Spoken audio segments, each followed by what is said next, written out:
Welcome to this year's senior class presentation. I am Mrs. Phillips and I am the school counselor at Cascade Junior Senior High School, and I will be helping you navigate through this presentation and available for any questions that you may have.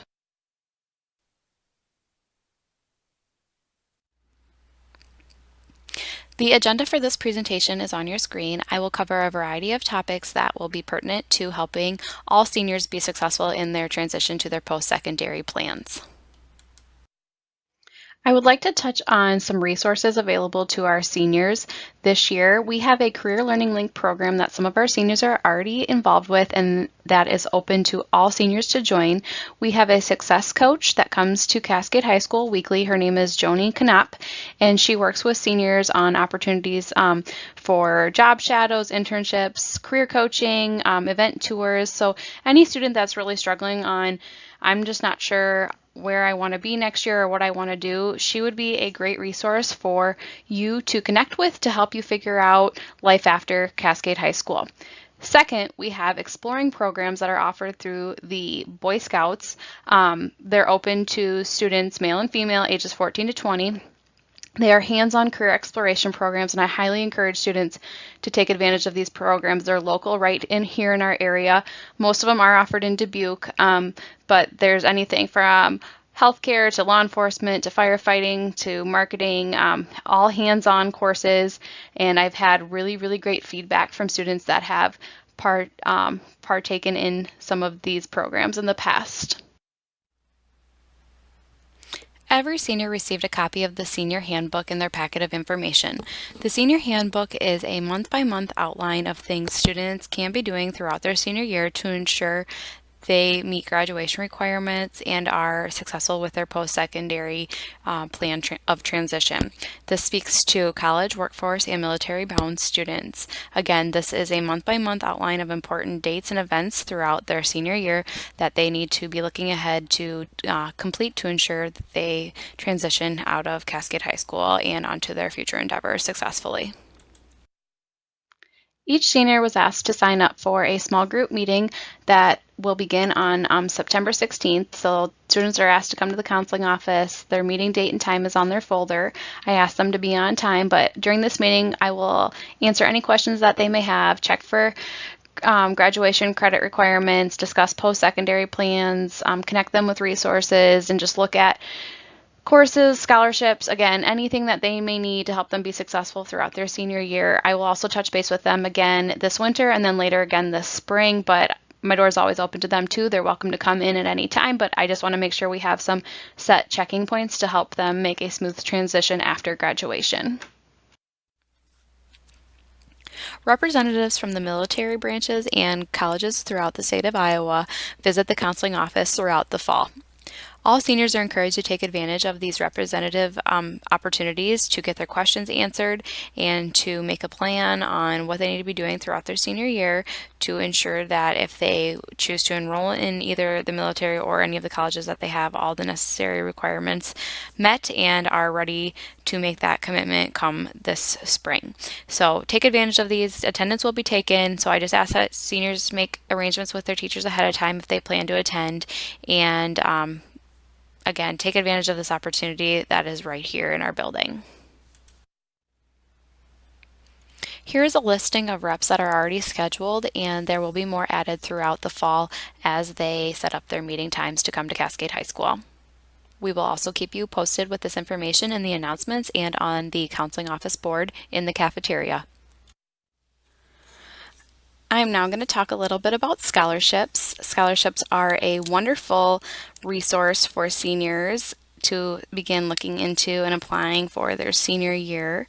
Many scholarships don't come out until after the first of the year, and very, very strongly in February and March. A few left in April, but I would encourage all seniors to actively seek scholarships because they help out tremendously in the long run. So there are three types: local, national, and college-based. So local scholarships is where I would encourage you to put a lot of your time and effort in because they are community-based and their funds are dispersed within our area.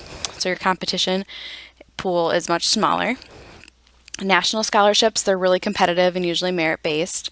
And then there's college-based scholarships, which are awarded by the individual college. So these are either competed for, just awarded, or applied for, and as part of the financial aid package that the college awards. So let's break down how do we find scholarships. So local scholarships are found in the counseling office or on our counseling website. We have paper copies located in a basket by the Student Information Center within the counseling office. Feel free to come in, grab an application. The only thing that we ask is that you don't take the last copy. Just ask myself or Stephanie Reese to make a copy so other students can access those scholarships as well. Otherwise, check the counseling website. We put all of the scholarships there and list the dates in which they're due and just applications to their links and so on and so forth. So great information in both places. Just do whatever is convenient for you. And then we will occasionally put some of them in the announcements as well. Nationally, you need to actively seek these. Search engines like fastweb.com or planyouradventure.net can be helpful. I would encourage you to spend more of your time and energy on local scholarships rather than national scholarships, just because the competition pool is so much smaller, and you'll probably have more success with the local ones, and too with the college-based scholarships. So college-based scholarships are found on the individual's college website, usually under the financial aid link. They sometimes have an application that you submit, and it sends your information out to all the scholarships they have. Some colleges have you apply for each individual scholarship too that you are qualified to apply for. So scholarships are huge. Make sure you're looking for them because they will save you a lot of money in the future. Half an hour's work for $500 is wonderful. Okay, we're going to talk about some scholarship tips now. First off, do not ever pay for a scholarship. Do not pay to apply, do not pay to search, do not pay anything to look at a scholarship. You can find scholarship applications for free. If you come across a website or a search engine or something that's asking for money, you are coming across a scam. So do not pay for anything. Seniors get them done in plenty of time. You'll save yourself lots of stress if you can stay ahead of the game because there's so many to apply for. If you need a reference to write you a letter of recommendation, you need to ask them in advance. I'd say at least a week, if not 2, so they have time to write you a high quality letter of recommendation.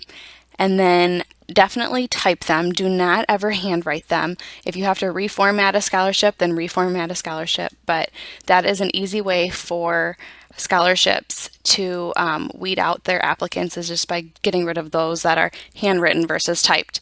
And then always keep a copy for yourself, because sometimes you can use what you put for one scholarship, tweak it, modify it, and use it for another scholarship. It's your work, so definitely keep copies of it for yourself.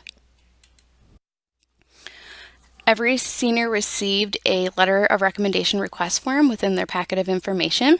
So I require all students to fill this out if they ever ask me for a letter of recommendation, and some of your teachers do as well. But basically, the letter of recommendation request form just provides basic information about what scholarship you're applying for, why you need that reference, and when it's due, and then just qualities of who you are, characteristics of you over the last 4 years, activities you were involved in.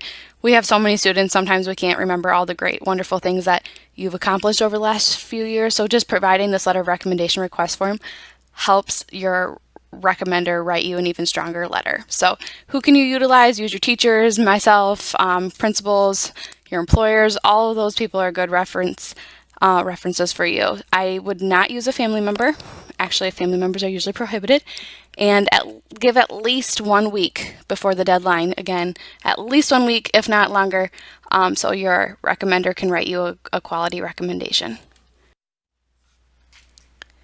Now I'm going to talk a little bit about high school transcripts. There are two types of transcripts, unofficial and official. First, unofficial transcripts are a copy of a student's record that can be given to the student, and then they can in turn take that and submit it to whomever is requesting an unofficial transcript.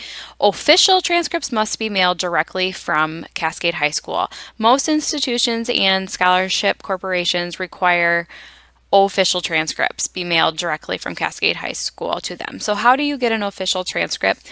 All seniors were given a transcript request form in their packet of information, and students just need to complete that form and turn it into Steph Reese in the counseling office, and she will process that transcript request. If you are requesting more than one transcript, we ask that you fill out the form for each transcript that you are requesting to be sent.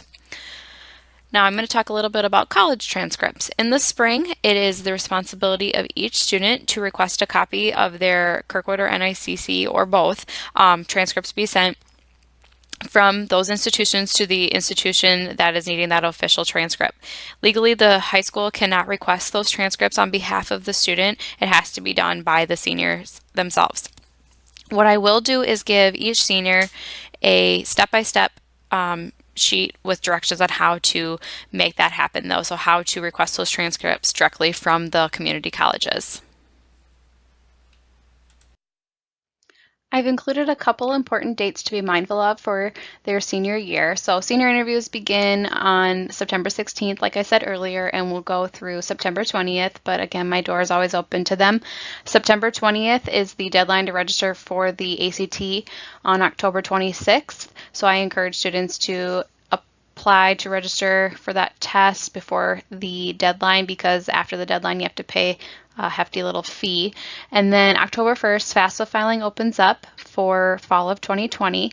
So the University of Dubuque is holding a FAFSA completion night, and that will be on October 8th from 4 to 6 p.m. at the Charles and Ramona Building number 19, room 151. I encourage any student that needs help filing their FAFSA to attend that night. Parents and students can go, bring their tax return information, and you're in and out within 15 minutes to a half an hour.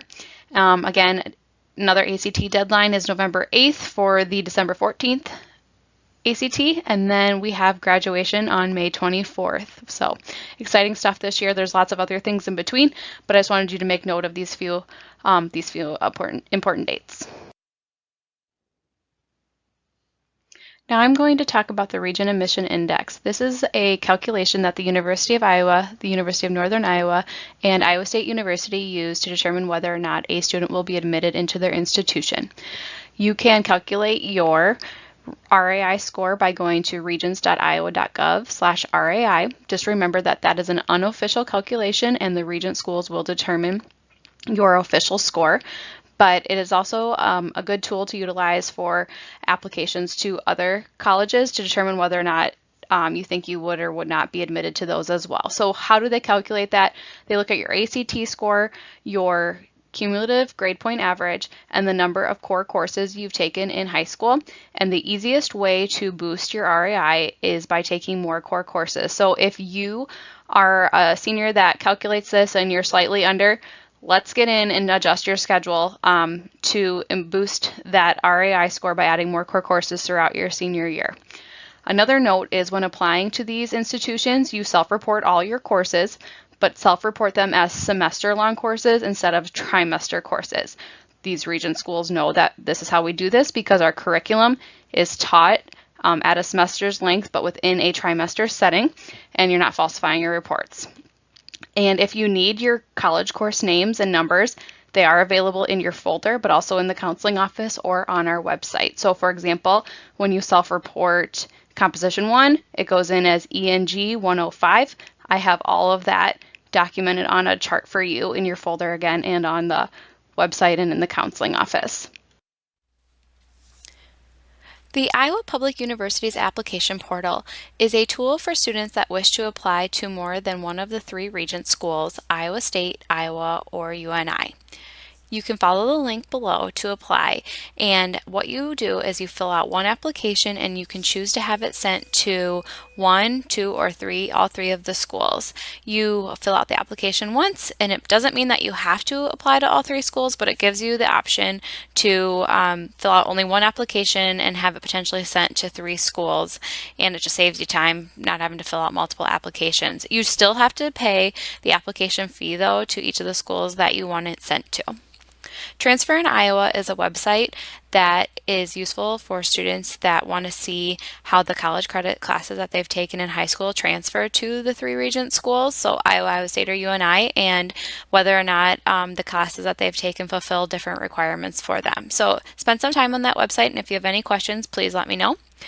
The NCAA clearinghouse is for students that are interested in playing Division I or Division II athletics in college, so you must register with the NCAA Clearinghouse in order to be eligible to play collegiate sports. You can follow the link on the slide to do so. Apprenticeships are tuition-free and earn-while-you-learn programs related to a specific trade, such as plumbing or electrical engineering, and they are sponsored by local businesses. For students that are interested in a specific trade and not wanting to enroll in a 2-year or 4-year college, an apprenticeship is a great opportunity for you. Please visit earnandlearniowa.gov to find out more information about apprenticeships in this area, or see me with questions and I can connect you to resources available in this area. Military students. Any student interested in the Iowa Army National Guard, United States Army, Marines, Air Force, and or the Navy, we have reps that visit Cascade High School often. So if you want me to connect you with any of those representatives from those military branches, please just let me know. And then males. You must register with the Selective Service between your 17th birthday and 30 days after your 18th birthday. You can do so at sss.gov or at the DOT when you renew your driver's license. Just a reminder, you are not eligible for federal financial aid if you have not registered. I'd also like to point out our counseling office webpage web address. This resource is phenomenal. We put everything that we receive throughout the course of the school year on the website for students to access from any location, and every piece of information that I went over today is also on the website. So you are obviously always welcome to come in and meet with us and pick up resources within our office, but if it's late at night or on a weekend and you need to access something, you can more than likely find it on the counseling office webpage as well. So please spend some time checking that out and navigating through some of those resources. Lastly, I just wanted to say thank you for listening to this video presentation. If you have any questions, comments, or concerns, I would like for you to contact me. My email address is on the screen, or my phone number is there as well, whatever is convenient for you. If we need to set up a time to meet, I am more than willing to do that. My goal is for each senior to have a successful senior year and a smooth transition to their post-secondary plan. So again, if you have any questions, please reach out to me. I'm here to help.